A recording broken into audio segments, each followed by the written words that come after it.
మనం ఈరోజు ఇక్కడ కూర్చొని చదువుకుంటున్నామంటే దానికి మెయిన్ సోర్స్ ఏంటి?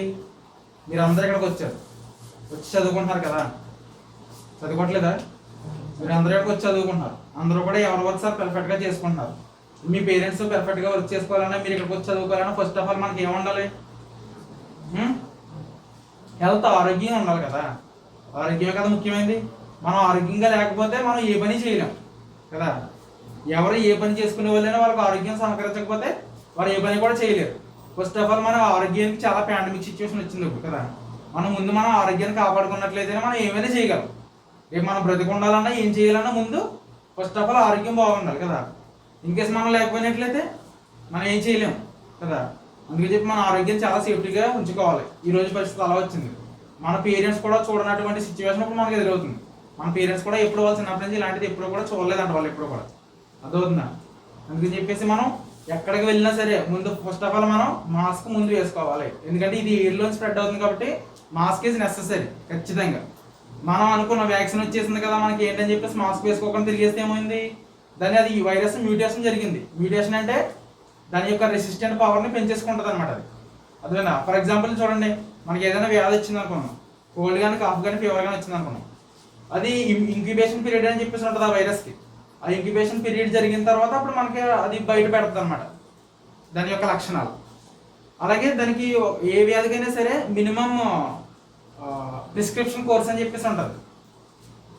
ఒక ట్యాబ్లెట్ వేసుకుంటే ఒక రోజు వేసుకుని తగ్గిపోయింది కదా వదిలేయకూడదు. దానికి 3 days కానీ 5 days కానీ కోర్స్ మెయింటైన్ చేయాలి. ఎందుకంటే మనకి ఒక ట్యాబ్లెట్ వేసుకున్న వెంటనే ఈ యాంటీబాడీస్ రిలీజ్ అయ్యి వాటితో ఫైట్ చేస్తాయి, లోపల ఫైట్ చేసి ఆ వైరస్ని చంపేస్తాయి. కానీ 0.1% కానీ 2% కానీ మిగిలిపోయిన వైరస్లు కానీ బ్యాక్టీరియాలు ఏం చేస్తాయంటే మిగిలిపోయి దాన్ని మళ్ళీ వృద్ధి చేసుకుని దాని యొక్క రూపాన్ని మార్చేసుకుంటాయి అన్నమాట. ఇప్పుడు అదే జరిగింది. ఏమైందంటే ఫర్ ఎగ్జాంపుల్ మనం ఒక వైరస్ ఎలా ఉంది,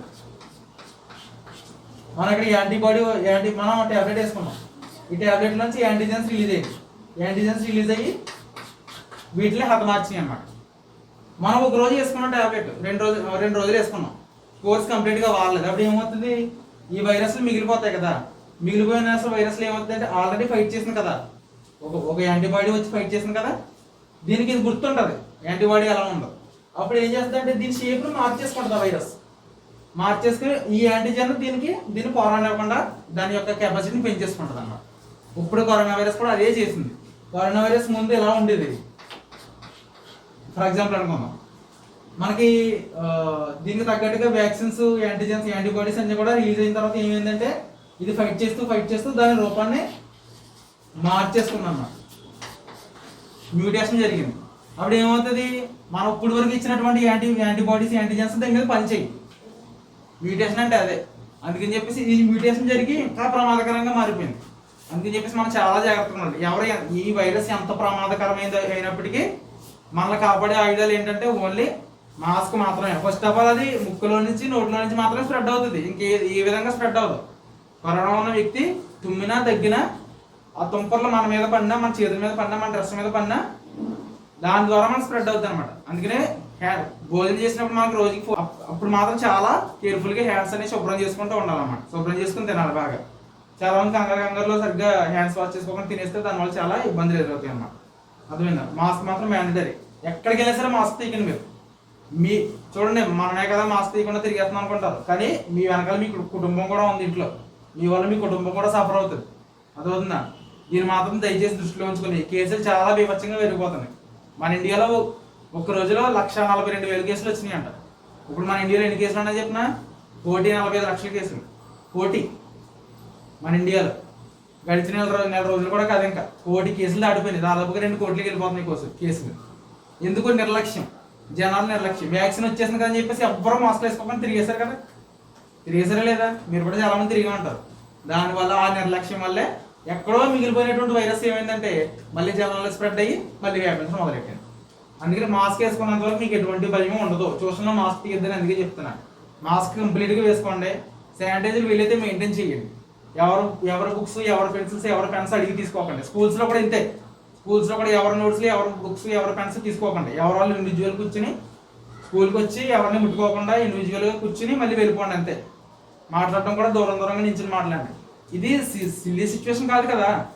ప్రాణాలు పోతున్నాయి, ఎంతోమంది కొన్ని లక్షల మంది చనిపోయారు కదా. మన ఇంట్లోకి వచ్చేంత వరకు మనకు తెలియదు ఆ పాండమిక్ ఏంటో. అందుకని చెప్పేసి మీరు దీన్ని చాలా సీరియస్గా తీసుకోండి, ఓకేనా. మనం చక్కగా చదువుకోవాలన్నా కూడా ముందు మనం బ్రతికి ఉండాలి కదా. మనం బ్రతికి లేకపోతే ఏం చదువుకుంటాం. ఇప్పుడు ఎక్కువగా స్టూడెంట్స్కి ఎఫెక్ట్ అవుతుందంట. ఈరోజు న్యూస్లో చూస్తారు, ఎక్కువగా యువతగా అటాక్ అవుతుందంట ఈ వైరస్. ఎందుకంటే తిరిగేస్తూ ఉంటారు కదా వాళ్ళకి. అందుకని చెప్పేసి మీరు చాలా బయటికి ఎక్కడ తిరగకుండా జాగ్రత్తగా ఉన్నాను. ఇప్పుడు మా సబ్జెక్ట్లో కోసం చూడండి. కమ్యూనికేషన్. కమ్యూనికేషన్ అంటే ఏంటి? కమ్యూనికేషన్ అంటే ఏంటి ఎవరికైనా తెలుసా? కమ్యూనికేషన్ అంటే ఏంటి? మన ఇన్ఫర్మేషన్ షేర్ చేసుకోవడం. ఇన్ఫర్మేషన్ అంటే మాట్లాడుకోవడం. మనకు తెలిసిన విషయాలు పక్క వాళ్ళకి మన ఇద్దరి మధ్య కమ్యూనికేషన్ జరిగిందంటే ఏముంటుంది? Information, sharing of information is called communication. ఇద్దరు ఇన్ఫర్మేషన్ షేర్ చేసుకుంటే దాన్ని కమ్యూనికేషన్ అంటారు. అర్థమైందా? ఈ కమ్యూనికేషన్ జరగాలంటే ముందు ఏం కావాలి మనకి? లాంగ్వేజ్, ఒక భాష అనేది ఉండాలి. భాష లేనట్లయితే ఫస్ట్ సపోజ్ ఊహించుకోండి, ఏ భాష లేదు, మనం వెళ్ళిపోయాం ఒక 10,000 years బ్యాక్ వెళ్ళిపోయాం, ఆది మానవుడి కాలంకి వెళ్ళిపోయాం మనం. ఊహించుకోండి, భాష లేదు, ఎలా కమ్యూనికేట్ చేసుకునేవారు?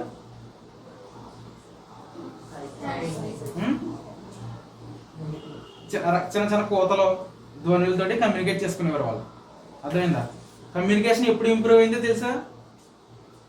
అసలు లాంగ్వేజ్ ఎలా కనిపెట్టారో తెలిసిన మీకు అసలు? మరి మీరు చదువుకుంటున్నారు కదా, మరి ఇలాంటి ఇన్నోవేటివ్ థాట్స్ మీకు రావాలి కదా. మనం కమ్యూనికేట్ చేస్తున్నాం, ఈ లాంగ్వేజ్ ఎలా వచ్చింది అసలు? ఆది మానవుడి దగ్గర లాంగ్వేజ్ లేదు కదా, మనం ఇప్పుడు ఈ లాంగ్వేజ్ ఎలా మాట్లాడుకుంటాం? ఈ లాంగ్వేజ్ ఎవరు కనిపెట్టారు అసలు? ఆలోచించాలి కదా మీరు. ఎప్పుడైనా ఆలోచించారా? చూడండి,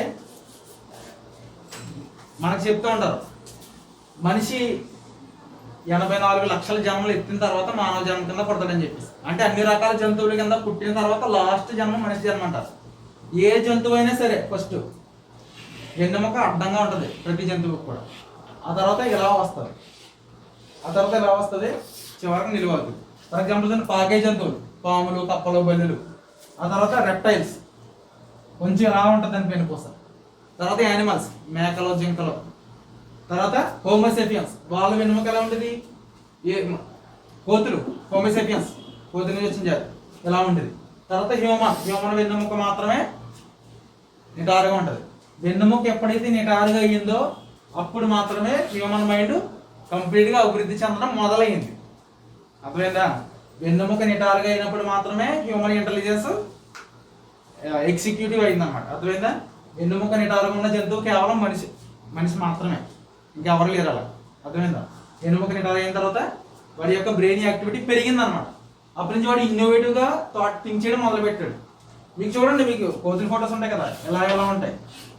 ఆ తర్వాత మనిషి ఎలా ఉంటాడు, ముంగినా కదా ఎలా ఉంటాయి కదా. దానికి మీరు గమనిస్తే ఏమంటారు? దాని వెన్నెముక చూసుకోండి మీరు. ఆ వెన్నెముక నిటారుగా అయిన తర్వాతే వాడికి బ్రెయిన్ యొక్క సెల్స్ ఇంప్రూవ్ అయినాయి అనమాట, పెరిగినాయి అనమాట. వాడు ఇన్నోవేటివ్గా ఆలోచించడం మొదలుపెట్టాడు. అప్పుడు రకరకాల ఎన్విరాన్మెంటల్ కండిషన్స్ అన్నమాట. కింద పడిన ఆహారం బాగా వంట చేసుకుంటే మీట్ అందులో పడుతుంది వెళ్ళి, అప్పుడు ఇది బాగుందని చెప్పేసి దాన్ని వండుకుని తినడం మొదలుపెట్టాడు. ఆ తర్వాత వీల్ తయారు చేశాడు. అలా ఒక్కొక్కటి ఇది హ్యూమన్ ఎవల్యూషన్ అవ్వడానికి కొన్ని వేల లక్షల సంవత్సరాలు పట్టిందనమాట. ఒక హోమోసేపియన్స్ హ్యూమన్గా మారడానికి కొన్ని లక్షల సంవత్సరాల మధ్యలో పట్టిందనమాట. బ్రెయిన్ ఒకసారికి ఇంప్రూవ్ అయిపోతుంది కదా, ఒక ఏజ్ నుంచి ఒక్కొక్కటి ఇంప్రూవ్ అవుతూ వచ్చిందన్నమాట. ఫర్ ఎగ్జాంపుల్ మనం లాంగ్వేజ్ గురించి చెప్పుకుందాం. లాంగ్వేజ్ మామూలు చెప్పాలంటే ఫస్ట్ ఆఫ్ ఆల్ మనకి గివెన్ లాంగ్వేజ్ బై గాడ్స్ ఈ సంస్కృత్ లాంగ్వేజ్ అన్నమాట. సంస్కృత్ అనేది హ్యూమన్ లాంగ్వేజ్ కాదు, it is the language of gods. ఈ సంస్కృతం అనే లాంగ్వేజ్ ని సోర్స్ ఆఫ్ ఆల్ లాంగ్వేజ్ ఈ సంస్కృత్ లాంగ్వేజ్ అన్నమాట. అన్ని లాంగ్వేజ్లకి మూలం సంస్కృతం అన్నమాట. ఈ సంస్కృతం నుంచి వచ్చిందే ఫస్ట్ తెలుగు. సంస్కృత భాషలో ఏవైతే అక్షరాలు ఉంటాయి యాజ్ ఇట్ ఈస్ తెలుగులో కూడా అవే ఉంటాయి. తెలుగులో మనం కొన్ని ఒత్తులు యాడ్ చేసుకున్నాం. అర్థమైందా? సంస్కృతం తెలుగు దాదాపుగా ఒకటే. అర్థమైందా? ఇప్పుడు నేను మీకు లాంగ్వేజ్ గురించి చెప్పడానికి కారణం ఏంటంటే ముఖ్యంగా ఇప్పుడు నేను చెప్తాను చూడండి అనమాట.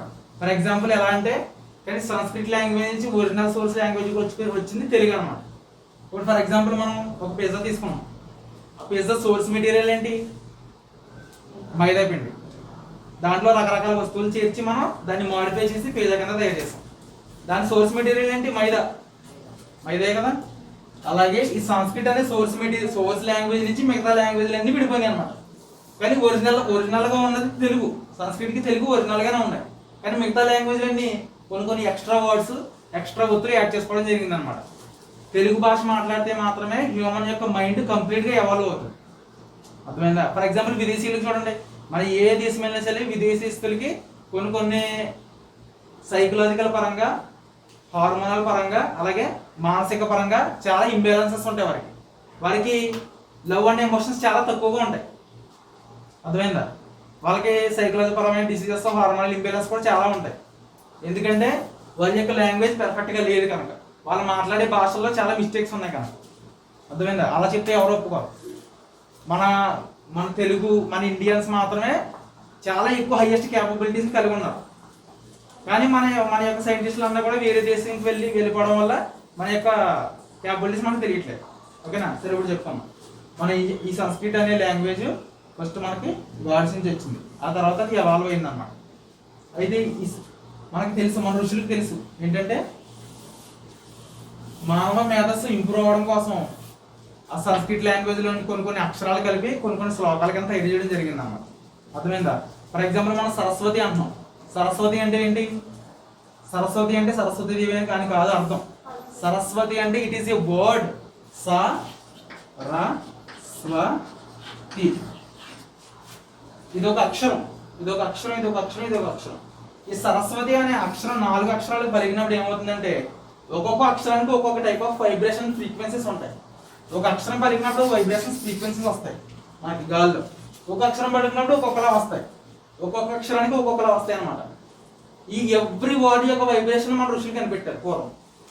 ఒక్కొక్క పదానికి పలికినప్పుడు ఎటువంటి వైబ్రేషన్స్ రిలీజ్ అవుతున్నాయో మన ఋషులు కనిపెట్టి ఆ వైబ్రేషన్స్ అన్నీ కూడా ఒక చోట చేర్చారు అన్నమాట.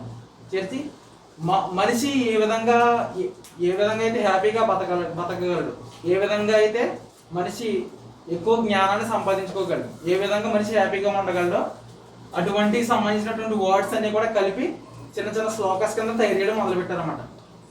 అవి మనం పలికినప్పుడు ఏమవుతుందంటే ఆ టైప్ ఆఫ్ ఫ్రీక్వెన్సీస్ వచ్చి మన బ్రెయిన్ మీద ఇంపాక్ట్ చూపిస్తాయి అన్నమాట. ఇప్పుడు సరస్వతి అని పలికినప్పుడు ఏమవుతుందంటే హ్యూమన్ యొక్క మైండ్ ఎవాల్వ్ అయ్యి హ్యూమన్ మైండ్ యొక్క మెటబాలిజం ఇంప్రూవ్ అవ్వేటటువంటి వైబ్రేషన్స్ ని ఇవి రిలీజ్ చేస్తాయి ఈ వర్డ్స్. సరస్వతి. అర్థమైందా? లక్ష్మి అంటే అదొక వర్డ్. లక్ష్మి అంటే మనం ఏమంటాం? మనీ. లక్ష్మి అంటే మనీ అనుకుంటాం కదా. ఈ లక్ష్మి అనే పదం పలికినప్పుడు, ఎక్కువ పలికినప్పుడు ఏమవుతుందంటే ఇందులో వచ్చినట్టు వైబ్రేషన్స్ అన్ని కూడా మనకి బిజినెస్ పరంగా ఇన్నోవేటివ్ థాట్స్ క్రియేట్ చేస్తాయి. అర్థమైందా? మనకి ఏ విధంగా అయితే మనం మనీ ఎర్న్ చేయగలమో అటువంటి ఇన్నోవేటివ్ థాట్స్ మనకు వచ్చేలా చేస్తాయి. లక్ష్మి అంటే డబ్బు రాదు ఇక్కడ మనకి. ఇక్కడ మనీ ఎర్న్ అంటే బిజినెస్ మేనేజ్మెంట్ సంబంధించినటువంటి థాట్స్ మనం క్రియేట్ చేస్తాం. అర్థమైందా? అలాగే ఒక్కొక్క అక్షరానికి ఒక్కొక్క వైబ్రేషన్ ఉందన్నమాట. ఈ అక్షరాలు మనం పలికినప్పుడు మన మైండ్ బాగా యాక్టివేట్ అవుతుంది. అర్థమైందా? కూడా ఒక్కొక్క సెక్టెన్ ఫ్రీక్వెన్సీ అంటే వైబ్రేషన్ ఉంటుంది అన్నమాట. మీకు తెలుసా? 432 హెర్ట్జ్. ఎప్పుడైనా ఉన్నారు మీరు సమ్ సౌండ్స్ ఆఫ్ నాసా అని కొట్టండి. నాసా సమ్ సౌండ్ అని యూట్యూబ్లోకి వెళ్ళి కొట్టండి. సన్న ఏ సౌండ్ చేస్తుందో, ఏ ఫ్రీక్వెన్సీ చేస్తుందో మీకు చూపిస్తారు. సన్న ఏ సౌండ్ చేస్తుందంట? సన్న సౌండ్ ఓమంట. తెలుసా మీకు సంగతి? నాసా వాళ్ళు మనం రికార్డ్ చేసి చూపించారు, యూట్యూబ్లో పెట్టారు. సన్న తిరుగుతున్నప్పుడు వైబ్రేషన్ వస్తుంది కదా. ఒక ప్లానెట్ మనకి మన భూమి ఎంత స్పీడ్లో తిరుగుతుందో తెలుసా మీకు? 1010 kilometers per hour. ఒక గంటకి చెప్పామా? 1610 kilometers. అంత స్పీడ్లో తిరుగుతున్నా కూడా భూమి మీద ఎటువంటి వస్తువు కదలకుండా నిశ్చలంగా ఎలా ఉంది? అంత స్పీడ్లో తిరుగుతుంది కదా భూమి. ఎందుకు ఉంది నిశ్చలంగా? Because of gravitational force. Highest magnet ఏంటి? భూమి గ్రావిటేషనల్ ఫోర్స్. అదే దాని కారణంగా భూమి అన్నిటినీ పట్టుకుని ఉందన్నమాట. అర్థమైందా? కానీ భూమి తిరుగుతున్నప్పుడు భూమి కూడా వైబ్రేషన్ క్రియేట్ చేస్తుంది కదా. అలాగే సన్ తిరుగుతున్నప్పుడు సన్ కూడా వైబ్రేషన్ క్రియేట్ చేస్తుంది. ఆ వైబ్రేషన్ నుంచి వచ్చే సౌండ్ ఏంటంట? ఓం అంట. Om is nothing but universal sound. ఇక్కడ మీరు ఓం అంటే ఇది ఏదో హిందూ వర్డ్ అని చెప్పేసి మీరు అనుకోకూడదు. ఓం అంటే ఏంటంటే ఒక ఆబ్జెక్ట్ నుంచి, ఆ ప్లానెట్ నుంచి వస్తున్నటువంటి సౌండ్ అన్నమాట. అర్థమైందా? ఓకే. 432 హెర్ట్జ్ అన్న కూడా సౌండ్ ఆఫ్ ఓం అన్నమాట. మీకు తెలుసా? మానసిక శాస్త్రవేత్తలు అని చెప్పేసి ఉంటారు తెలుసా మీకు? ఫ్రీక్వెన్సీ హీలింగ్ అనేది మీకు తెలుసా? ఫ్రీక్వెన్సీ హీలింగ్ అని చెప్పేసి ఉంటాయి. అంటే ఏంటంటే మనకి ఋషులు ఏవైతే అందించారో మనకు తెలుసు అక్షరాలు, అక్షరాల నుంచి ఫ్రీక్వెన్సీ వస్తాయి చెప్పాను కదా. ఆ ఒక్కొక్క ఫ్రీక్వెన్సీకి ఒక్కొక్క ఉపయోగం ఉంటుంది. ఆ ఒక్కొక్క ఉపయోగాన్ని వీళ్ళు సైంటిస్టులు డికోడ్ చేస్తున్నారు అన్నమాట. 432 హెడ్స్ తోటి 432 హెడ్స్ నా దాంట్లో ఉన్న మొబైల్లో ఉంటుంది. ఒక్కొక్క ఫ్రీక్వెన్సీకి మన బాడీలో ఒక్కొక్క పార్ట్ మీద ప్రభావితం చూపిస్తుంది అన్నమాట. అర్థమైందా? ఆ ఫ్రీక్వెన్సీస్ని వల్ల మనకి ట్రీట్మెంట్ ఇచ్చి ఆ ఫ్రీక్వెన్సీస్ రోజు మనకు పెట్టి ఆ ఫ్రీక్వెన్సీతో మన బాడీని హీల్ చేస్తారన్నమాట. మన బాడీలో ఎటువంటి రోగం ఉన్నా సరే ఫ్రీక్వెన్సీస్ తగ్గించుకోవచ్చు. అంటే that is a long term course అనమాట. అర్థమైందా? మన దీర్ఘకాలమైన వ్యాధులు ఉన్నప్పుడు మాత్రం ఆ ఫ్రీక్వెన్సీ కోర్స్కి వెళ్ళచ్చు. అంటే సౌండ్స్కి ఎంత శక్తి ఉందని చెప్తున్నాను నేను. మనకు అక్షరాలకి ఎంత శక్తి ఉంది. ఒక్కొక్క అక్షరం ఒక్కొక్క ఫ్రీక్వెన్సీని క్రియేట్ చేస్తుంది. ఆ ఫ్రీక్వెన్సీ మన మైండ్ మీద ప్రభావితం చూపిస్తుంది. For example, best example Pakistan అని చెప్పిన పాకిస్తాన్, చైనా ఇప్పుడు అవి ఎంత దేశద్రోహాలు చేసాయి. పాకిస్తాన్ అని పేరు చెప్పినప్పటికీ మీకు కోపం రావట్లేదా? విరాట్ కోహ్లీ, ధోని, పవన్ కళ్యాణ్, మహేష్ బాబు వీళ్ళ పేర్లు చెప్పినప్పుడు మీ మనసులో ఒక ఉత్తేజభరితమైన ఫీలింగ్ వస్తుందా లేదా? ఎందుకు వస్తుంది?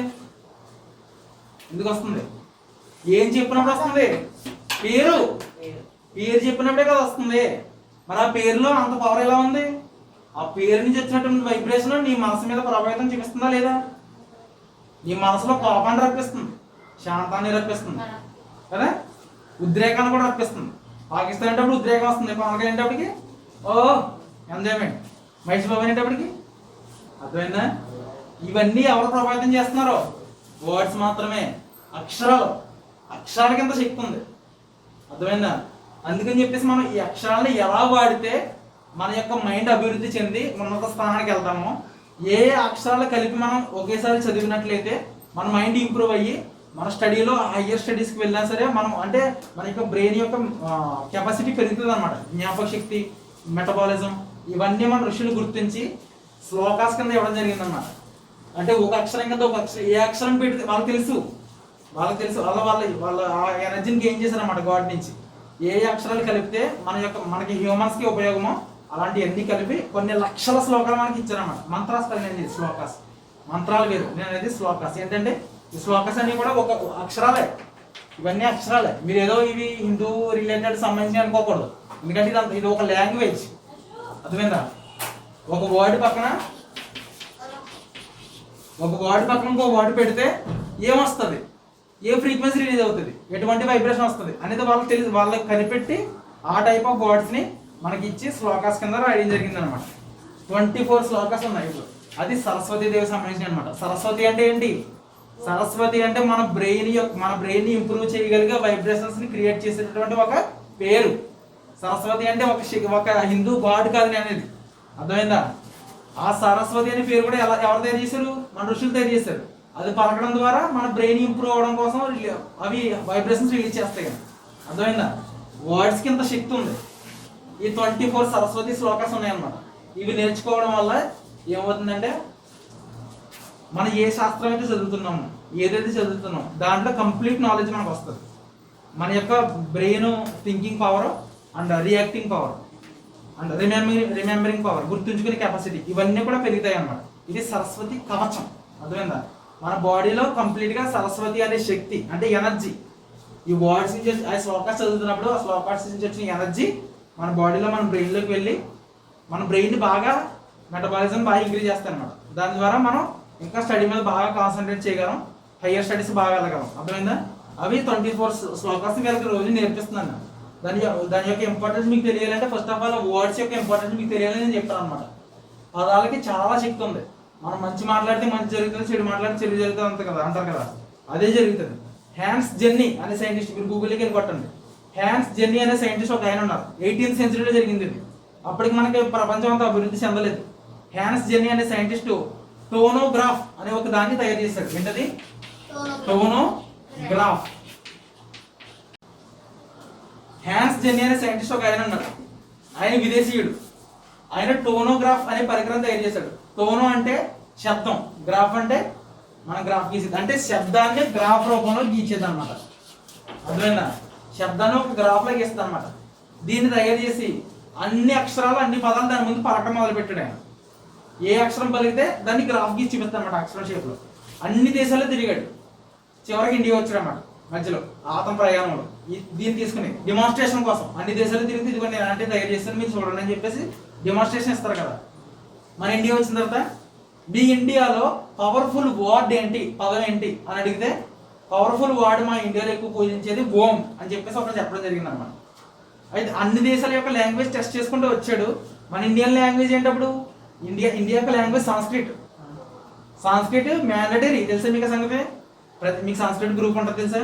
సంస్కృత్ అనేది లాంగ్వేజ్ ఉంటుంది. సంస్కృత్ తెలుగు ఎవరైనా ఏది నచ్చితే తీసుకోవచ్చు కోర్స్. సంస్కృతం అని చెప్పారు. సంస్కృతంలో కూడా అలాగే ఉంటాయి. ఇలా ఉంటాయి. తెలుగు అంటే సంస్కృతంలో అంతే, కొంచెం మోడిఫికేషన్స్ ఉంటాయి. అప్పుడు ఏం జరిగిందంటే దాని ముందు మన సంస్కృత పదాలు చదవడం జరిగింది. అన్ని పెర్ఫెక్ట్. చూడండి మనం ఎలా మాట్లాడాలో అలా ఉచ్చరించాలి అక్షరాలను. అలా పలకాలి కదా. అంటే అది వేరే టోన్ అయిపోతుంది అది కదా. అంటే దానికి ఎలా పలకాలో కూడా ఒక పద్ధతి ఉంటుంది అక్షరాలు. అలా పలికేటటువంటి ఒక వ్యక్తిని తీసుకొచ్చి ఆ టోనోగ్రాఫ్ ముందు మన సంస్కృతిలో వర్డ్స్ అన్ని పలికించారన్నమాట. మన సంస్కృతంలో ఎన్ని పదాలు అయితే ఉన్నాయో ఆ పదాలు అయితే ఎగ్జాక్ట్ ఎలా ఉందో అలా గీసేసింది టోనోగ్రాఫ్. అలాన్ని గీసి చూపించేసింది. అన్ని దేశాలు తిరిగాడు కానీ ఏ దేశం యొక్క భాష కూడా టోనోగ్రాఫ్ ఆ లాంగ్వేజ్లో ఏబిసిడీ కానీ గీయలేదు. ఏ అంటే ఇలా చెప్పేసి వదిలేసింది. డి అంటే ఇలా ఒక ఫ్రీక్వెన్సీ పొందింది వదిలేసింది. కానీ ఓన్లీ సంస్కృతం పలికినప్పుడు మాత్రమే ఆ సంస్కృత లాంగ్వేజ్ వర్డ్స్ని గీసి చూపించింది అన్నమాట టోనోగ్రాఫ్. టోనోగ్రాఫ్ 18th సెంచరీలో తయారు చేశారు. సంస్కృతం అనేది 10,000 సంవత్సరాల క్రితమైన లాంగ్వేజ్. 10,000 సంవత్సరాల క్రితమే మనకి వేదాలు ఉంటాయి కదా, తాళపత్రం, వాటిలో సంస్కృతి అప్పుడే రాశారు. అప్పుడే సంస్కృతం అంటే ఏ అక్షరం పలికితే ఏ ఫ్రీక్వెన్సీలోంచి ఎటువంటి అక్షరం తయారవుతుందో అప్పుడే గుర్తించారు వాళ్ళు. అక్షరం కూడా ఎగ్జాక్ట్ అలాగే తయారు చేశారు వాళ్ళు మన ఋషులు. ఇది మనకి 18th సెంచరీ వరకు తెలియలేదు మనకి. అర్థమైందా. మనం ఒక వాడి పలుకు ఏ అని అన్నాం. ఏ అనేది ఎలా ఉంటుందో మనకు తెలియదు అప్పటి వరకు. దాని యొక్క వర్డ్ ఎలా ఉంటుందో తెలియదు. ఆ వర్డ్ మనకి ఎప్పుడో సంస్కృత లాంగ్వేజ్లో ఉంది. దాన్ని ఇప్పుడు టోనోగ్రాఫ్ ద్వారా మనకు బయటపడింది అన్నమాట. కానీ ఏ భాష కూడా అది గీయలేదు. ప్రతి భాషగా పలికినప్పుడు ఒక గ్రాఫ్ గీసి వదిలేసింది. కానీ సంస్కృతి పలికినప్పుడు మాత్రమే అన్ని సంస్కృత అక్షరాలు గీసింది. అండ్ ఓంకారం పలికినప్పుడు దాని ముందు ఓం మీకు కావాలని చూడండి. టోనోగ్రాఫ్ ఇమేజ్ ఆఫ్ ఓం అని కొట్టండి. 18th సెంచరీలో జరిగింది. మొత్తం అందరికీ తెలుసు. గూగుల్ అబద్ధం చెప్పదు కదా. ఓంకారం పలికినప్పుడు అది శ్రీచక్రం గీసింది. కంప్లీట్ శ్రీచక్రం గీసింది అన్నమాట ఆ టోనోగ్రాఫ్ ఇమేజ్ ఆఫ్ ఓం అని కొట్టండి. మీ ఫోన్లోకి వెళ్ళి వస్తుంది, చూసుకొని ఫోన్లో మీకు ఇప్పుడు. అంటే ఓం అనేది యూనివర్సల్ లాంగ్వేజ్ అని చెప్పాను కదా, యూనివర్సల్ వర్డ్. అర్థమైందా. సమ్ లాంగ్వేజ్ కూడా ఓమే. నేను చెప్పేది ఏంటంటే ఇది హిందువులకు సంబంధించింది కాదు. మనం ఒక భాష మాట్లాడుతున్నామంటే ఆ భాష యొక్క ఉపయోగం మనం తెలుసుకోవాలి. అర్థమైందా. ఆ ఉపయోగం తెలుసుకుని మనం ఆ పెర్ఫెక్ట్ వర్డ్స్ని పలికినప్పుడు మనకు మంచి జరుగుతుంది. అది నేను చెప్తున్నా. అర్థమైందా.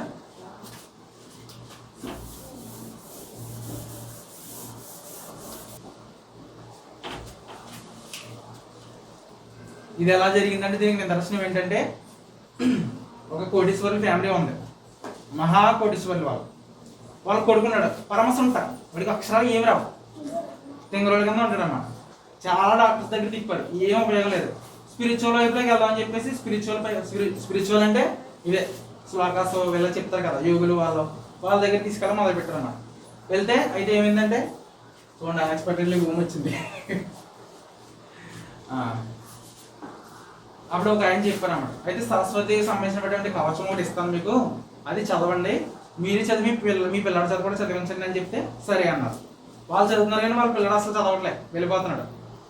అలా ఒక 2-3 months జరిగింది. మళ్ళీ ఆయన దగ్గరికి వెళ్ళారు. మీరు ఇచ్చిన ఉపయోగం లేదని మా పిల్లడు అసలు చదవట్లేదంటే అప్పుడు ఆయన ఒకటి చెప్పారు అన్నమాట. మీరు బాగా కోటీశ్వర్లు అంటున్నారు కాబట్టి ఒక 50 మంది పిల్లల్ని తీసుకోండి. ఆ పిల్లలకి విద్యాపరమైన వస్తువులన్నీ కూడా మీరే ఇవ్వండి, చదువుకు సంబంధించిన మెటీరియల్స్ అన్నీ మీరు పెట్టుకోండి అని చెప్పాడు అన్నమాట. అలా చేసిన తర్వాత ఈ పిల్లడికి ఇంట్రెస్ట్ కలిగింది అనమాట చదువుదామని. ఈ పిల్లడు కూడా కూర్చుని చదవడం మొదలుపెట్టాడు అన్నమాట. చదవడం మొదలుపెట్టిన తర్వాత ఆఫ్టర్ 8 months ఏమైందంటే మళ్ళీ ఈయన దగ్గరికి వెళ్ళారు. స్టార్టింగ్లో బాధతో ఏడ్చారన్నమాట, తర్వాత ఆనంద బాష్పాలతో ఏడ్చారన్నమాట. తర్వాత లాస్ట్లో ఏంటంటే ఆ పిల్లవాడు కంప్లీట్గా మారిపోయాడు. వాళ్ళ స్కూల్లో టీచర్స్ అందరూ అడుగుతున్నారు అనమాట, మీరు ఎక్కడ తీసుకెళ్ళారు, ఏం మందులు వాడించారు. అక్షరాలు మాట్లాడడం రాలేని పిల్లవాడు క్లాస్ ఫస్ట్ ఆడ మొదలు పెట్టాడు. ఇప్పుడు అతను కొన్ని యూనివర్సిటీలకి హెడ్. ఇది జరిగి ఒక 40 years అవుతుంది. ఇప్పుడు ఆయన 10ల సంఖ్యలో 15, 20 యూనివర్సిటీలకి ఆయన హెడ్ ఆ పిల్లవాడు ఇప్పుడు తెలుసా. బికాస్ ఆఫ్ ఇదంతా ఎందుకు జరిగిందంటే ఈ 24 నేను ఇప్పుడు చెప్పే 24 సరస్వతి శ్లోకాస్ వల్ల ఈ శ్లోకాస్ నుంచి ఫ్రీక్వెన్సీస్ వచ్చి ఆ పిల్లవాడు మా మైండ్ని ఇంప్రూవ్ చేశాయి. అర్థమైందా. మీ యొక్క మా మనసు ఎలాగైతే ప్రభావితం చెందుతుందో వర్డ్స్కి పాకిస్తాన్ అన్నప్పుడు ఎలా కోపపడిందో అర్థమైందా. అలాగే ఈ శ్లోకాస్ ఇచ్చిన వైబ్రేషన్స్ మన బ్రెయిన్ మీద ఎఫెక్ట్ చూపిస్తాయి. మీకు తెలియదు ఆ విషయం. అర్థమైందా. చెడ్డ మాటలు మాట్లాడినా కూడా అదే జరుగుతుంది. చెడ్డ మాటలు మాట్లాడినప్పుడు కూడా మీ ఎవరైనా మిమ్మల్ని తిట్టడానికి ఒక గంట కోపం వస్తుందా లేదా? ఎందుకు వస్తుంది? పొగిడితే నవ్వు వస్తుందా లేదా? ఎందుకు వస్తుంది? ఆ ఫీలింగ్ ఎందుకు కలుగుతుంది? ఆ వర్డ్స్కి ఉండే వైబ్రేషన్స్ పవర్. అర్థమైందా. ఆ వర్డ్స్కి ఉండే వైబ్రేషన్స్ పవర్ అయి మీ బ్రెయిన్ కూడా కంట్రోల్ చేస్తుంది. అది మీరు గమనించండి. మనుషుల్ని కంట్రోల్ చేస్తుంది ఏంటో తెలుసా? మనుషులందరినీ శాసించేది భాష, పదాలు, అక్షరాలు. ఇన్ కేసు ప్రపంచంలో లాంగ్వేజే లేదు ఏమవుతుంది? అన్నీ ఆగిపోతాయి, ఏముండవు. ఏ పని ఎదరకదు, ఎక్కడో అక్కడ ఉండిపోతారు. మనుషుల మనసులో, మనుషుల పనులు, మనుషులను ప్రభావితం చేసేది భాష మాత్రమే. ఆ భాషను మనం చక్కగా వాడుకుంటే మన లైఫ్ చక్కగా ఉంటుంది. మనం చెడ్డ వర్డ్స్ మాట్లాడి చెడ్డగా వాడుకుంటే మన లైఫ్ కిందకి వెళ్ళిపోతుంది అన్నమాట. అందుకే చెప్తాను, అందరికీ చెప్తాను, మీరు ఎప్పుడూ కూడా బ్యాడ్ లాంగ్వేజ్ వాడొద్దు అని చెప్తాను. ఎవరికైనా సరే మన కుర్రోళ్ళకి అలవాటు ఉడుకు రక్తం మీద వచ్చేస్తూ ఉంటుంది బ్యాడ్ లాంగ్వేజ్. అది తగ్గించుకోండి. ఆ బ్యాడ్ లాంగ్వేజ్ మాట్లాడినప్పుడు నీకు కూడా వినపడుతుంది కదా. అవి వినపడినప్పుడు ఎక్కడికి వెళ్తుంది? డైరెక్ట్ స్పైనల్ కార్డుకి వెళ్ళి ఆ స్పైనల్ కార్డులోంచి బ్రెయిన్లోకి వెళ్తుంది కదా. నీ బ్రెయిన్ మీద ప్రభావితం చూపిస్తుంది. అది నీకు మనశ్శాంతి ఉండదు. అర్థమైందా. ఇదేదో మీకు మా వయసుకి సంబంధించింది కాదని అనుకోకండి. ఇప్పటి నుంచి నేర్చుకోవాలి మీరు ఇది. అర్థమైందా. ఇప్పటి నుంచి నేర్చుకుంటే మీరు ఫ్యూచర్లో దీన్ని ఇంప్లిమెంట్ చేయగలరు. ఎవరైతే బ్యాడ్ వర్డ్స్, బ్యాడ్ లాంగ్వేజ్ ఎక్కువగా మాట్లాడుతూ ఉంటారో నేను చెప్తున్నా వాళ్ళు ఖచ్చితంగా ఆరోగ్య సమస్యలు వస్తాయి. ఖచ్చితంగా ఆరోగ్య హెల్త్ పరమైన ఇష్యూస్ వస్తాయి. బ్యాడ్ లాంగ్వేజ్ వాడదు. ఇంకొకటి, ఇవన్నీ ఒక ఎత్తు అయితే ఇప్పుడు చెప్పబోయేది మోస్ట్ ఇంపార్టెంట్ ఏంటంటే మీ పేరెంట్స్ని మిమ్మల్ని తెలుగులో చెప్పండి. ఏమంటారు మీ పేరెంట్స్ని తెలుగులో ఏమంటారు? అమ్మ. తర్వాత అమ్మ నాన్న. ఇంకొక విధంగా కూడా అంటారు తల్లి తండ్రి. ఒక శ్లోకం ఉంటుంది, తల్లి తండ్రి గురువు దైవం అని చెప్పేసి. తల్లి తండ్రి గురువు దైవం. తండ్రి తల్లి గురువు దైవం ఎందుకు లేదు? తండ్రి ముందు ఎందుకు లేడు? Why the father is not in first place? తల్లికి ఫస్ట్ ఇంపార్టెన్స్ ఇచ్చారు. చూడండి, అది గమనించండి. తల్లి తర్వాత తండ్రి, తండ్రి తర్వాత గురువు అంటే విద్య నేర్పించిన వాడు, ఆ తర్వాత దైవం, లాస్ట్లో గాడ్ ఎక్కడ ఉన్నాడు? లాస్ట్లో ఉన్నాడు. అంటే ఈ శ్లోకం నాకు ఏం చెప్తుందంటే, ఈ శ్లోకం ముందు తల్లిని ప్రేమించు, తండ్రికి గౌరవించు, గురువుని గౌరవించు, ఆ తర్వాత దేవుడి దగ్గరికి వెళ్ళు. ఈ ముగ్గురిని నువ్వు పట్టించుకోవడం మానేసి దేవుడి దగ్గరికి వెళ్ళినా నేను ఏం చేయలేను అని చెప్తాడు అంతే. అర్థమైందా. అంటే దీనికి అర్థం ఏంటంటే గాడ్కి మనిషికి మధ్యలో మీడియాటర్ కనెక్షన్గా ఉండేది కేవలం తల్లి మాత్రమే. అర్థమైందా. తల్లికి తెలుస్తుంది. పిల్లలకి ఏమైనా ఆపద కలిగితే తల్లికి తెలుస్తుంది ముందు. తెలుసా? ఎలా తెలుస్తుంది తెలుసా? పేగు బంధం కట్ చేసేస్తారు. అక్కడితో వెళ్ళిపోయింది అనుకుంటారా? లేదు, అది కొనసాగుతూనే ఉంటుంది. తల్లి మిమ్మల్ని కన్నది. మీకు ఏమైనా ఆపద జరిగితే ముందే తల్లి తెలిసిపోద్ది. దూరంగా హాస్టల్లో ఉన్న వాళ్ళకి ఫోన్ చూస్తూ ఉంటారు, మీకు జరుగుతూనే ఉంటాయి. అన్నయ్యకి ఎలా ఉందో ఫోన్ చేసి మాట్లాడాలనిపిస్తుంది అంటే అక్కడ ఫోన్ చేస్తే అన్నయ్య నీరసంగా మాట్లాడతారు, ఒంట్లో బాధమ్మా జలుబు అని చెప్పేసి. తల్లికి ఎలా తెలుస్తుంది? అది తల్లికి ఆ పవర్ ఉంది. అర్థమైందా. తల్లిని ఫస్ట్ మనం జీవితంలో బాగుపడాలంటే ఈ శ్లోకాస్ నేర్చుకోవాల్సిన లేదు. మీరు ఎవరి దగ్గరికి వెళ్ళి ఎవరి కాలు పట్టుకోవాల్సిన లేదు. ముందు తల్లి కాలు పట్టుకోండి. ప్రతిరోజు పట్టుకోవాలి. ప్రతిరోజు తల్లి ఆశీర్వాదం ఎవడైతే తీసుకుంటాడో ఖచ్చితంగా జీవితంలో, నేను మీకు ఫస్ట్ ర్యాంక్ వస్తుంది, 10 బై 10 వస్తుంది, మంచి ఉద్యోగం వస్తుందని చెప్పట్లేదు. జీవితంలో ఖచ్చితంగా ఉన్నత స్థానానికి చేరుకుంటాడు. ఉన్నత స్థానం 10 మంది నిన్ను గౌరవించే స్థానంలో నిలబడతారు. 10 మంది నీ మాట వినే స్థానంలో నువ్వు నిలబడతావు. తల్లి ఆశీర్వాదం ఉంటే. తల్లి ఆశీర్వాదం నీకు మంచి ఆరోగ్యాన్ని ఇస్తుంది. తండ్రి ఆశీర్వాదం నీకు సమాజంలో గౌరవాన్ని. అర్థమైందా. బిజినెస్ చేసుకున్నట్లయితే అందరూ నష్టాలు రాకుండా చూస్తాను. అర్థమైందా. తల్లి తండ్రి గురువుదేవం. తల్లిదండ్రుల పాదాలు మీరు రోజు నమస్కారం చేసుకోండి. నామర్షిగా ఫీల్ అవ్వకండి. తల్లిదండ్రి ఆశీర్వాదం ఉంటే ఖచ్చితంగా ఉన్న స్థానానికి చేరుకుంటారు. కానీ తల్లిదండ్రుల చేత ఇప్పుడు కూడా తిట్టించుకోకండి. తల్లి పొరపాటున ఒక మాట అన్నా కూడా ఖచ్చితంగా జరిగి తీరుతుంది అది. ఎందుకంటే తల్లి నిన్ను కన్నది. నీ మీద ఫుల్ కమాండ్ తల్లిదండ్రులకు ఉంటారు. అర్థమైందా.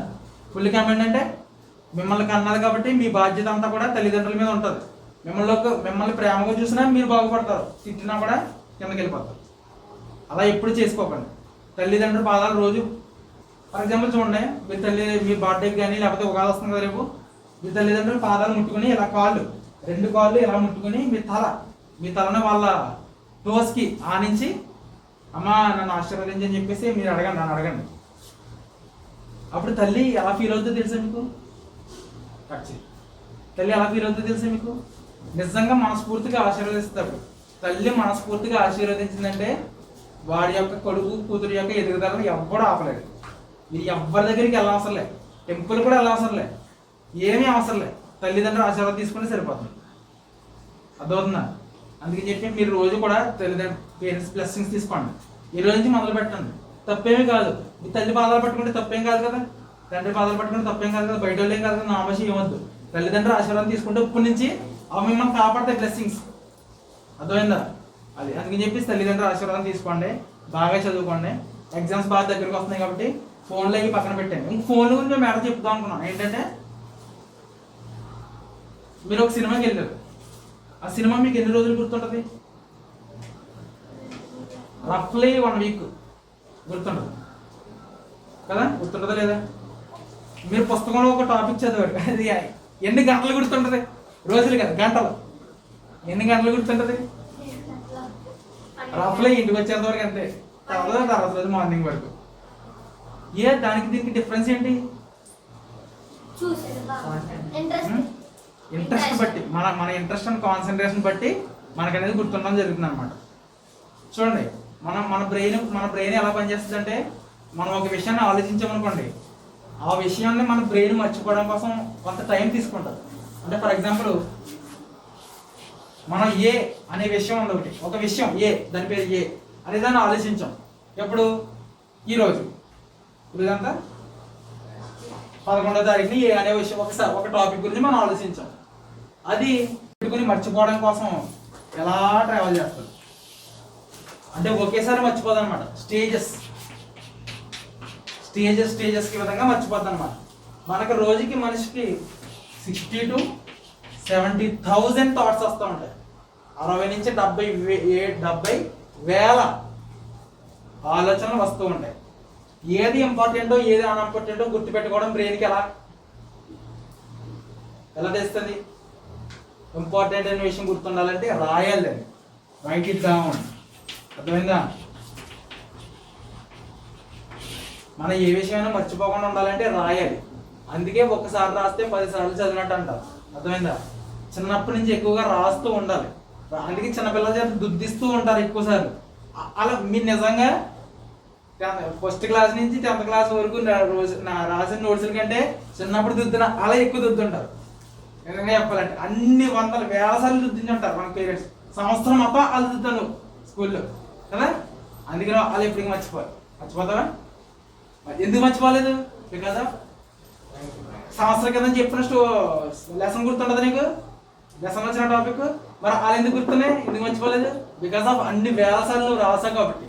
అందుకని రాయడానికి అంత శక్తి ఉంది. వీలైతే ఎక్కువగా చదువుతూ రాయాలి. ఎలా రాయాలి? చదువుతూ రాసినట్లయితే మనం చెప్తాం కదా, అని చదువుతూనే కదా దిద్దుతారు పిల్లలు. అది మన బ్రెయిన్కి అంత అంత అంత అంత స్టోరింగ్ పవర్ ఉంటుంది అన్నమాట. మనం చేసే విధానాన్ని బట్టి ఉంటుంది అది. అర్థమైందా? ఇప్పుడు నేను చెప్పేది ఏంటంటే ఫోన్స్ గురించి అన్నాను కదా. మీరు ఫోన్లో ఏవైతే చూస్తూ ఉంటారో maximum number of capacity of your brain is occupied by the thoughts of your mobile. అంటే మీ బ్రెయిన్లో ఎక్కువ కెపాసిటీ ఫోన్కి సంబంధించిన ఇన్ఫర్మేషన్తో స్టోర్ అయిపోతుంది. అర్థమైందా? ఫోన్లో వచ్చే వాట్సాప్ మెసేజెస్ కానివ్వండి, యూట్యూబ్లో కానివ్వండి, లేకపోతే ఇతరత్ర విషయాలు ఏవైనా సరే, ఆ ఫోన్ అనేది మీ బ్రెయిన్ యొక్క లెవెల్ని మ్యాక్సిమం అది యూజ్ చేసేసుకుంటుంది. దాని కారణంగా ఏమవుతుందంటే, నేను చెప్పాను కదా, ఒక విషయాన్ని మర్చిపోవడానికి చాలా టైం పడుతుందని చెప్పేసి, స్టేజెస్ వారీగా మర్చిపోద్దని. ఈరోజు ఫోన్లో చూసిన విషయం నువ్వు మర్చిపోయేలోపు మళ్ళీ రేపు ఫోన్ చూస్తావు. మళ్ళీ ఇది ఒక సైకిల్ ప్రాసెస్లో జరుగుతూనే ఉంటుంది. రోజు మార్నింగ్ సాయంత్రం ఇప్పుడు మన చేతిలో మొబైల్ ఉంటుంది కదా. అంటే మ్యాక్సిమం నెంబర్ ఆఫ్ థాట్స్ని మన బ్రెయిన్లో ఎక్కువ ఏముంటున్నాయి, ఫోన్కి సంబంధించినవి ఉంటున్నాయి. దీనివల్ల వేరే విషయం మన బ్రెయిన్లోకి ఎక్కట్లేదు. అర్థమైందా? అందుకే మీకు చదివిన త్వరగా గుర్తుండకపోవడం కారణం ఏంటంటే, your capacity of brain is completely filled with another thoughts. Source ఏంటి? మొబైల్, టీవీ, ఇతరత్ర యావిగేషన్స్. వీటి వల్ల మీ బ్రెయిన్ ఎక్కువ స్టోర్ అయిపోతుంది కాబట్టి మీరు ఇతర మీ బ్రెయిన్ కెపాసిటీ 90% ఉంది అనుకున్నాం. అందులో 70% ఈ ఫోన్లో ఉన్న థాట్స్తో ఫిల్ అయిపోతే ఈ థాట్స్కి ఇంకా స్పేస్ ఎక్కడి నుంచి ఉంటుంది? అర్థమైందా? పోనీ ఇది తర్వాత రోజుకి ఈ థాట్స్ కెపాసిటీ 50% వచ్చేస్తుంది అనుకున్నాం. తర్వాత రోజు ఫోన్ వాడటం మానేస్తారా మీరు? మళ్ళీ అనదర్ థాట్స్, మళ్ళీ another information, lot of information. దానివల్ల మన బ్రెయిన్ అనేది ఎక్కువ స్ట్రెస్ అయిపోతుంది అన్నమాట. అందులో మీకు తెలియదు ఇది. 35 kgs ఆఫ్ ఫుడ్, 35 kgల ఆహారం తీసుకుంటే మీ బాడీలో 15 grams ఆఫ్ బ్లడ్ తయారవుతుంది. 35 kgల ఆహారం నువ్వు తింటే మీ బాడీలో 15 kgల ఆహారం తయారవుతుంది. ఆ 35 kgల ఆహారం తీసుకోవడానికి నీకు ఎన్ని నెలలు పడుతుంది తెలుసా? 3 నెలలు, 90 days. మనం 25 kgలు కట్ట వేయించుకుంటాం, బియ్యం కట్ట కదా. 25 kgలు ఇంట్లో అందరూ తింటే ఒక 20 daysలో వస్తుంది. అది 35 kgలు ఒక్కడే తింటే 3 నెలలు పడుతుంది. నువ్వు మహా 5 రోజుకి 1/4 kg కూడా తినవు తెలుసా. ఒక గ్లాస్ బియ్యం అయితే సరిపోతుంది. 35 kgల ఆహారం మనకి ఎన్ని గ్రాముల బ్లడ్ తయారు చేస్తుంది? 15 grams ఆఫ్ బ్లడ్. ఈ 35 kgల ఆహారం నుంచి వచ్చినటువంటి ఎనర్జీ ఏదైతే ఉందో, వినండి, 35 kgల నుంచి వచ్చినటువంటి ఆహారం నుంచి వచ్చిన ఎనర్జీ ఏదైతే ఉందో ఆ ఎనర్జీ 10 days ఆఫ్ ఫిజికల్ వర్క్కి ఈక్వల్. 10 రోజుల ఫిజికల్ వర్క్కి సమానం. అర్థమైందా? 35 kgల ఆహారం తింటే మనకి 10 రోజులు పూర్తిగా పనిచేయగలిగే, 24 గంటలు పూర్తిగా పనిచేయగలిగే శక్తి వస్తుంది అన్నమాట. కానీ ఈ 35 kgల ఆహారం 3 days ఆఫ్ మెంటల్ థాట్స్కి సమానం. 35 kgల ఆహారం 10 రోజుల ఫిజికల్ ఎనర్జీకి సమానం అయితే 3 రోజుల మానసిక శక్తికి సమానం ఆ 35 kgల ఆహారం కూడా. అర్థమైందా? మీకు అర్థమైందా లేదా? అంటే మన మైండ్ ఎక్కువ ఎనర్జీని తీసేసుకుంటుంది, చాలా ఎక్కువ ఎనర్జీ కన్జ్యూమ్ చేసుకుంటుంది మన బ్రెయిన్ తెలుసా. ఇది 10 రోజులు మనం కష్టపడి గుడ్డులో పనిచేసిన దానికి 3 రోజులు కూర్చుని ఏదో విషయం ఆలోచించిన దానికి ఆ 35 kgల ఆహారం సమానం. అంత ఆహారం యొక్క ఎనర్జీని ఈ బ్రెయిన్ కన్జ్యూమ్ చేసుకుంటుంది 3 రోజుల్లో. అంటే చూడండి, ఆలోచనలకి ఎంత శక్తి ఉందో చూసుకోండి, మీ బ్రెయిన్కి ఎంత శక్తి ఉందో చూసుకోండి. ఈ బ్రెయిన్ యొక్క శక్తి ఎందుకు తగ్గిపోతుందో మీరు గమనించండి. మీ మెమరీ ఎందుకు తగ్గిపోతుందో మీరు గమనించండి. ఎందుకంటే ఎక్కువ ఆలోచనల వల్ల మీరు తిన్న ఆహారం కూడా దీనికే ఖర్చు అయిపోద్ది బ్రెయిన్కి. అర్థమైందా? అంత పవర్ఫుల్ మన బ్రెయిన్ అనేది. ఎవరు ఎక్కువ ఎంత ఆలోచిస్తే అంత ఎనర్జీ తీసుకుంటుంది బ్రెయిన్.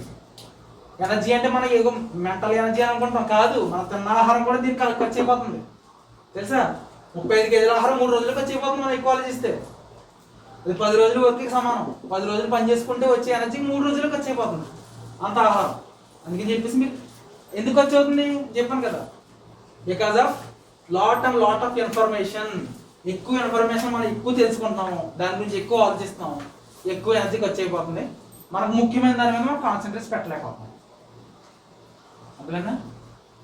పూర్వం చూసుకోండి, ఒక 50 years బ్యాక్ వెళ్తాం మనం. 50 years బ్యాక్ అందరికి పొలాలండి, దాదాపుగా అందరూ పొలం పనులు చేసుకునేవాడు. పొద్దున్న లేస్తే వాళ్ళకి పని ఏంటి? చెద్దానం పెట్టుకోవడం, పొలంకి వెళ్ళిపోవడం, పని చేసుకోవడం, మధ్యాహ్నం భోజనం చేయడం, ఇంటికి వచ్చేయడం. సాయంత్రం టైంలో రచ్చబండి ఉంటే కూర్చొని నలుగురు చర్చించుకోవడం, 7-8 గంటలకల్లా చక్కబడిపోవడం, పడుకోవడం. అదే పని. ఇంకెక్కడైనా ఎక్స్ట్రా ఇన్ఫర్మేషన్ ఏమన్నా వాళ్ళ బ్రెయిన్లో ఉందా? వాళ్ళు ఎందుకు ఎనర్జీగా ఉన్నారో మనం ఎందుకు ఎనర్జీగా లేము? Because of they have no excess thoughts. మన పూర్వీకులకి extra informations, extra thoughts, extra మానసిక ప్రెజర్స్ ఏమీ లేవు. అందుకనే వాళ్ళు తిన్న ఆహారం కంప్లీట్గా 80% కూడా వాళ్ళ బాడీ యూజ్ చేసుకునేది, 20% బ్రెయిన్ యూజ్ చేసుకునేది. మనం ఇప్పుడు తిన్న ఆహారం 80% బ్రెయిన్ యూజ్ చేసుకుంది, 20% మన బాడీ యూజ్ చేసుకుంది. అందుకని చదువుకునే పిల్లలకి ఎక్కువ స్ట్రెస్ అయిపోయి నీరసం, కాళ్ళు లాగడం, చేతులు లాగడం, సైకిల్ తప్పలేకపోవడం. దీనికి కారణాలు ఏంటనుకుంటున్నారు? మన బ్రెయిన్ ఎక్కువ ఎనర్జీని యూజ్ చేసుకోవడమే. అర్థమైందా? మన పూర్వీకులు ఆరోగ్యంగా ఉండడానికి కారణం ఏంటంటే వాళ్ళకి స్మార్ట్ ఫోన్స్ లేవు, స్మార్ట్ టీవీస్ లేవు, ఇన్ఫర్మేషన్, ఎక్సెస్ ఇన్ఫర్మేషన్, చెత్త ఏమీ లేదు వాళ్ళకి కదా. ఏం చర్చించుకునేవారు? కుటుంబ విషయాలు చర్చించుకునేవారు. సాయంత్రం అత్తలందరూ కూర్చుని రచ్చబండ దగ్గర వెళ్ళిపోయి పడుకునేవారు. ఇంకెక్కడే థాట్స్ ఏమీ లేవు కదా, ఎక్స్ట్రా థాట్స్. దానివల్ల ఖర్చు అయిపోతుంది మనకి ఎనర్జీ. మీరు గమనించిన విషయం. నేను మిమ్మల్ని ఫోన్ వాడద్దు అనట్లే, ఫోన్ లేకపోతే ఇప్పుడు ఏదీ లేదు, మొత్తం ట్రెండ్ అంతా అలాగే ఉంది. కానీ మనకి లిమిటెడ్గా యూజ్ చేసుకోవాలి. అన్ని ఇన్ఫర్మేషన్ మనం తీసేసుకునే అవసరం లేదు. అర్థమైందా? అన్ని ఇన్ఫర్మేషన్ మనం తీసేసుకుని ఏం చేసుకుంటాం? అసలు లిమిటెడ్గా ఉండాలి. లిమిటెడ్గా యూజ్ చేసుకున్నట్లయితే మన ఎనర్జీ సేవ్ అవుతుంది, టైం సేవ్ అవుతుంది. ఆ టైంలో మనం స్టడీస్ మీద ఎక్కువ కాన్సన్ట్రేట్ పెట్టగలం. అవి చేయలే స్కూల్ కాదు, అక్కడ మరి టాప్ ర్యాంక్లు ఎందుకు వచ్చేస్తున్నాయి వాళ్ళకి? ఎందుకు వచ్చేస్తున్నాయి? ఏమీ ఉండదు, ఓన్లీ పుస్తకం, ఒక బెంచ్, ఒక బోర్డు, అంటే ఇంకేం ఉండదు. ఆ బెంచ్లోనే కూర్చొని 4-5 గంటలు చదవడమే, ఇంకేం ఉండదు. వేరే ఆలోచనలు ఏమొస్తాయి నీకు? ఇంకా ఫోన్లో ఉండవు. ఫోన్లో ఇన్ఫర్మేషన్ చూసుకోవాలి, గుర్తు తెచ్చుకుందామన్నా ఫోన్లో ఉండవు. సినిమాలకు వెళ్ళరు, సినిమాలు గుర్తురావు. మరి ఏం గుర్తొస్తే వాళ్ళ బ్రెయిన్ ఎంటీగా ఉంటుంది, ఇంకా గుర్తు ఏమి జ్ఞాపకాలు పెద్ద ఏమి ఉండవు. ఇంకా అదే పట్టుకుని చదవడమే. అందుకని వాళ్ళకి ర్యాంక్స్ అలా ఎక్కువ వస్తున్నాయి. అలా చదివినా కూడా స్ట్రెస్ ఎక్కువైపోతుంది. మనిషికి కొంచెం రెస్ట్ కూడా కావాలి. ఆ స్ట్రెస్ ఎక్కువైపోవడం వల్ల స్టూడెంట్స్ ఎక్కువ ఫెయిలియర్ అవుతున్నారు. అర్థమవుతున్నారు? అందుకని మీరు దీన్ని చాలా చాలా యూజ్ఫుల్ నాలెడ్జ్ మీకు అర్థమయ్యే విధంగా చెప్పాను అనుకుంటున్నాను. నాకు అర్థమైందా లేదా? మీకు అర్థమైందా? మీకు చెప్పాల్సిన పని ఏంటో చెప్పడం. ఫస్ట్ ఆఫ్ ఆల్ మీరు బాగుపడతారనే కదా. మీరు లాస్ట్ 10th బ్యాచ్ కూడా చెప్పలేదు ఈ విషయాలు, నాకు తెలుసా. Last year, before last year కూడా చెప్పలేదు, మీకు చెప్తున్నా. ఎందుకంటే ఇట్ ఈస్ టైం. ఇప్పుడు జనరేషన్ వచ్చేసింది. ఇప్పుడు మీరు ఆరోగ్యాన్ని కాపాడుకోవాలి, అలాగే మన యొక్క మైండ్ని కూడా మన కంట్రోల్లో ఉంచుకోవాలి. అర్థమైందా? వై ఈజ్ సూసైడ్ హ్యాపెనింగ్ అని చెప్పేసి నేను ఒక డాక్యుమెంట్ తయారు చేశాను. మీరు చదివారా? వై సూసైడ్ ఈజ్ హ్యాపెనింగ్ అని ఒక డాక్యుమెంట్ తయారు చేశాను. అని చదివారా? సూసైడ్ ఎందుకు జరుగుతుంది అనేది ఒక డాక్యుమెంట్ తయారు చేశాను పిల్లలకి, మెయిన్ స్టూడెంట్స్కి. చదివారా మీరు? చూడండి, ఒక 15 to 20 ఇయర్స్ ఏజ్ వచ్చినప్పటికి ప్రపంచంలో ఉన్న నాలెడ్జ్ మొత్తం కూడా నీ ఫోన్లోనే ఉంది. అర్థమైందా? Everything in the whole cosmos is under your phone screen. నీకు ప్రపంచంలో ఉన్న నాలెడ్జ్ అంతా తెలుసు, మొత్తం అన్నీ తెలిసిపోతున్నాయి. వేరే దాని గురించి నీకు ఆలోచించడానికి థాట్ ఏమీ లేదు. నీకు ఏది కావాలన్నా నీకు గూగుల్ చెప్పేస్తుంది. నీకు ఎక్సెస్ థాట్స్ అండి, ఎక్సెస్ ఇంకేమి డౌట్స్ ఏమీ లేవు. అప్పుడు నీ బ్రెయిన్ ఏం ఆలోచిస్తున్నాయి? నీకు ఇన్ఫర్మేషన్ కావాలంటే అంతా కూడా గూగుల్ ఇచ్చేస్తుంది. అప్పుడు నీకు ఇంకేం కావాలి నీ బ్రెయిన్కి? చిన్నప్పుడు మనం ఆడుకునే వాళ్ళం కదా. ఆడుకునేటప్పుడు మనకు బోర్ కొట్టేదా? మనకు కాదు, మన పెద్దల వయసు, మన పేరెంట్స్ వాళ్ళ ఏజ్లో వాళ్ళు ఆడుకునేటప్పుడు వాళ్ళకి అసలు బోర్ అంటే ఏంటో తెలియదు. ఇప్పుడు ప్రతి పిల్లవాడికి బోర్. టీవీ లేకపోతే, కరెంట్ లేకపోతే, ఫోన్ లేకపోతే బోర్, పెద్ద బోరు. ఎందుకంటే ఏమవుతుంది? Because of he knows everything. అన్నీ కూడా వాడు స్మార్ట్ ఫోన్లో ఉన్నాయి. ఒక్కసారి స్మార్ట్ ఫోన్, టీవీ ఆగిపోయినట్లయితే వాడికి బోర్ వచ్చేస్తుంది. వాడికి ఏం చేయాలో తెలియదు. అర్థమైందా? స్టూడెంట్స్ కూడా ఇదే ఫీలింగ్ అనమాట. అర్థమైందా? ఒక 22 ఇయర్స్ వచ్చినప్పటికీ వాళ్ళకి లైఫ్లో అన్నీ చూసేస్తారు ఈ జనరేషన్లో. అర్థమైందా? అన్నీ తెలిసిపోతున్నాయి. అప్పుడు క్వశ్చన్ వస్తుంది, అసలు నేను ఎందుకున్నాను ఇక్కడ? అర్థమైందా? అసలు వై ఐఎమ్ హియర్? అసలు నేను ఎందుకు పుట్టాను? 80 ఏళ్ళ వయసులో రావాల్సిన ఆలోచన ముసలాళ్ళకి ఇప్పుడే వచ్చేస్తుంది మనకి. వాడికి అన్నీ తెలిసిపోయి ఇంకా ఆలోచించడానికి ఏం లేదు. కూర్చుంటాడు ఖాళీగా ఉన్నప్పుడు. అసలు ఏమన్నా అసలు మనం ఎందుకు పుట్టాము? అసలు నేను ఎందుకున్నాను ఇక్కడ? అసలు ఏంటిది? ఆలోచించడం మొదలు పెడతానమ్మా. అర్థమైందా? చాలా సైకలాజికల్ ఇంపాక్ట్స్ అన్నీ కూడా ఈ మొబైల్స్ వల్లే వస్తున్నాయి. Too much of information. అర్థమైందా? మీకు తెలుసా? Murders, accidents, fire accidents, rapes, ఇంకా రకరకాలైనటువంటి చావులు, ఇవన్నీ కూడా పక్కన పెడితే సూసైడ్ కేసులే చాలా ఎక్కువ ఉన్నాయంట. 70% డామినేట్ కేసెస్ సూసైడ్సే. మనుషులు చనిపోతుందని కారణం ఏంటంటే ఎక్కువ సూసైడ్. రానున్న 50 నుంచి 60 సంవత్సరాల్లో ఈ ఫోన్ సర్వర్లు కనుక డౌన్ చేయకపోయినట్లయితే 50% యూత్ విల్ పెరిష్డ్. యూత్ ఎక్కువ చనిపోతున్నారు, తెలుసా? మీకు తెలిసే ఈ విషయం? యూతే కదా మనం ఎక్కువ సూసైడ్ చేసుకుంటుందా? చదువుల వల్ల స్ట్రెస్, ఫ్యామిలీ ప్రాబ్లమ్స్ చనిపోవడం ఏంటి? అమ్మ తిరిగి చనిపోవడం ఏంటి? అసలు చెప్పండి. అమ్మ తిరిగి చనిపోతుందంటే ఆ అమ్మాయి యొక్క సైకలాజికల్ ఇంపాక్ట్ ఎలా ఉందో చూడండి. అంటే ఇంకా అమ్మాయి అన్నీ తెలిసే, ఇంకా లైఫ్ అంతా అమ్మాయికి తెలిసిపోయింది. అంటే ఇంకేం లేదు, అమ్మ తిరిగి చనిపోవడమే. అంటే లైఫ్ గురించి ఇంకేమో ఆలోచించట్లే. అంటే ఇదే లైఫ్ అనుకుంటా. ఈ ఫోన్లో చూసింది, ఆ అమ్మాయి నేర్చుకున్న విషయాలు ఇదే లైఫ్ అనుకుంటున్నారు. ఇంకా చాలా ఉంది. ఎందుకంటే నేను చెప్తున్నా ఏంటంటే ఇదంతా కూడా మన మైండ్ని డామినేట్ చేస్తుంది మొబైల్. మనం మొబైల్కి బానిసం అయిపోయాం. మనల్ని అదే కంట్రోల్ చేస్తుంది. అర్థమైందా? ఒక అమ్మాయి తిట్టిందని చెప్పి చనిపోవడానికి కారణం ఏంటంటే, దానికి కారణం ఏంటి చెప్పండి? అమ్మ తిట్టిందని అమ్మాయి ఎందుకు చనిపోయింది చెప్పండి. Because of lack of communication between mother and daughter. మదర్కి డాటర్కి మధ్యలో కమ్యూనికేషన్ లేకపోవడం వల్ల కమ్యూనికేషన్ లేకుండా చేసింది ఎవరు? ఫోన్. ఇప్పుడు అర్థమైందా లాజిక్ మీకు? మనుషులు స్టూడెంట్స్ చచ్చిపోవడానికి, స్ట్రెస్ పెరిగిపోవడానికి, మొత్తం సైకలాజికల్ ఇంపాక్ట్స్ అన్ని రావడానికి కారణం మొబైల్. మొబైల్ తప్పట్లేదు, ఎక్స్ప్లోర్ అవ్వాలి, మనం అన్ని తయారు చేసుకోవాలి, అన్ని చేస్తున్నాం, కానీ లిమిటెడ్గా ఉండాలి. ఎంత వీలైతే అంతే వాడుకోవాలి. అర్థమైందా? దానివల్ల ఎంత జరుగుతుంది చూసారా మీకు? దేనివల్ల? మొబైల్ వల్ల. అది మీరు అర్థం చేసుకుని లిమిటెడ్గా వాడండి. మీ ఎనర్జీ సేవ్ చేసుకోండి, మీ బ్రెయిన్ షార్ప్ చేసుకోండి. నేను చెప్పబోయే 24 శ్లోకాస్ యూజ్ చేసుకుని మీ బ్రెయిన్ ఇంకా ఇంప్రూవ్ చేసుకోండి. తల్లిదండ్రుల ఆశీర్వాదం తీసుకుని జీవితంలో ఉన్న స్థానంలో నిలబడండి. తల్లిదండ్రుల ఆశీర్వాదం లేక చాలామంది జీవితంలో సక్సెస్ లేకుండా ఉన్నారు. అర్థమైందా? తల్లిదండ్రి దగ్గర ఉన్న వాళ్ళు ఆశీర్వాదాలు తీసుకోండి. తల్లిదండ్రులు దూరంలో ఉన్న వాళ్ళకి తప్పదు. ఇంకా అలాగే తల్లిదండ్రులు లేని వాళ్ళకి మనం ఏం చేయలేము. వాళ్ళ తల్లిదండ్రి, వాళ్ళ టీచర్స్ ఆశీర్వాదాలు తీసుకోవాలి. తల్లి ఉండగానే, తండ్రి ఉండగానే వాళ్ళ ఆశీర్వాదం రోజుకి ఎన్నిసార్లు అయితే అన్నిసార్లు తీసుకోండి. నిజంగా మీకు ఒక నెల రోజులు మీరు ఎగ్జాంపుల్ చేసుకోండి, డేట్ పెట్టుకోండి. రోజు కంపల్సరీ మార్నింగ్ నిద్ర లేచిన తర్వాత, నైట్ నిద్రపోయే ముందు రోజు తీసుకోండి తల్లిదండ్రుల ఆశీర్వాదాలు. 40 days తర్వాత మీ లైఫ్లో మిరాకిల్ జరగకపోతే నన్ను అడగండి, నేను చెప్తాను. లైఫ్లో మిరాకిల్ జరగకపోతే నన్ను అడగండి, నేను చెప్తాను. ఏ దేవుడికి మొక్కొద్దు, ఎక్కడికి వెళ్ళదు. ఓన్లీ తల్లిదండ్రుల ఆశీర్వాదం తీసుకుని ఏదో గోల్ పెట్టుకోండి. ఆ గోల్ అవ్వాలని చెప్పేసి మీ తల్లికి చెప్పి ఆశీర్వదించమని చెప్పండి తండ్రికి. అవ్వకపోతే నన్ను అడగండి, నేను చెప్తాను ఎందుకు అవ్వదు. That is the power of blessings of mother and father. అర్థమైందా? అంత పవర్ ఉంటుంది వాళ్ళకి. వాళ్ళ మనసులో ఏమని దీవించినప్పుడు ఏమో చెప్పినా ఒక సైకలాజికల్ థాట్ని జనరేట్ చేస్తారు వాళ్ళు. చెప్పాను కదా, తల్లికి మీకు మధ్యలో బంధం ఉంటుందని చెప్పేసి. తల్లికి మనకి మధ్యలో, గాడ్కి మనకి మధ్యలో మీడియేటర్ మదర్ అని చెప్పాను కదా.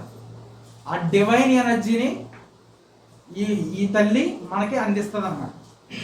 తల్లి ఆశీర్వాదం కేవలం చేతుల్లోంచే కాదు, దేవుడి యొక్క దైవశక్తి కూడా అమ్మ ద్వారా మనకు అందిస్తారు. ఫర్ ఎగ్జాంపుల్ ఇప్పుడు క్రిస్టియన్ పరంగా చెప్పుకుంటే మేరీ, హిందూ పరంగా చెప్పుకుంటే శక్తి. వాళ్ళు అన్ని చోట్లకి వచ్చి మనకు చేయలేరు కాబట్టి తల్లిని పుట్టించారు వాళ్ళు. అర్థమైందా? అమ్మవారు అన్ని చోట్లకి రావాలి కాబట్టి అమ్మని ఇచ్చింది మనకి. అయ్యవారు శివుడు అన్ని చోట్లకి రావాలి కాబట్టి, జీసస్ అన్ని చోట్లకి రావాలి కాబట్టి మనకి తండ్రిని ఇచ్చాడు. తల్లిదండ్రులే ప్రత్యక్ష దైవాలమ్మ. అందుకని దైవం లాస్ట్ ప్లేస్లో ఉంది, తల్లి ఫస్ట్ ప్లేస్లో ఉంది, తండ్రి సెకండ్ ప్లేస్లో ఉన్నాడు.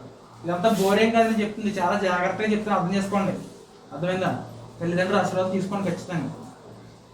ఇప్పుడు నేను చెప్పినవన్నీ జరగాలన్నా, మీ లైఫ్లో బాగుపడాలన్నా, ఏం చేయాలన్నా ముందు మనం ఆరోగ్యంగా ఉండాలి, బ్రతుకుండాలి.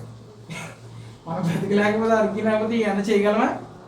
ఈ మాటలు మీరు వినగలరా? లేకపోతే అంటే ఇప్పుడు పాండమిక్ సిచ్యువేషన్ కాబట్టి ముందు మన ఆరోగ్యాన్ని కాపాడుకోండి. ఒక 3 years బ్యాక్ స్టూడెంట్స్ లైఫ్ వేరు, ఇప్పుడు స్టూడెంట్స్ లైఫ్ వేరు. మీరు పోరాడుతున్నారు. ఎవరితో పోరాడుతున్నారు?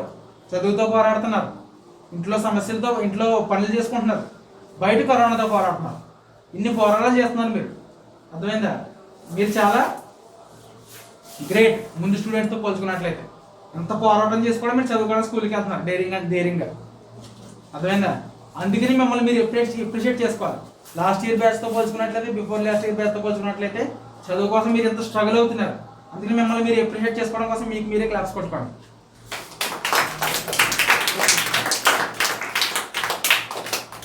అర్థమైందా? అందుకని చెప్పేసి ఆరోగ్యాన్ని కాపాడుకోండి. Mask is mandatory. తల్లిదండ్రుల ఆశీర్వాదం తీసుకోండి. నేను చెప్పే శ్లోకాస్ నేర్చుకోండి. మీ బ్రెయిన్ ఇంప్రూవ్ చేసుకోండి. ఖచ్చితంగా లైఫ్లో ఉన్నత స్థానానికి చేరుకుంటారు. నేను మీకు 10/10 వస్తుందని చెప్పట్లేదు. I'm not talking about 10/10 other issues. I'm talking about the humanity next level. అర్థమైందా? అది ఓకేనా? అందరికీ అర్థమైంది కదా? ఈ రోజు నుంచి మొదలు పెట్టండి, తల్లిదండ్రుల ఆశీర్వాదం తీసుకోండి. All of you, all the best for the examinations.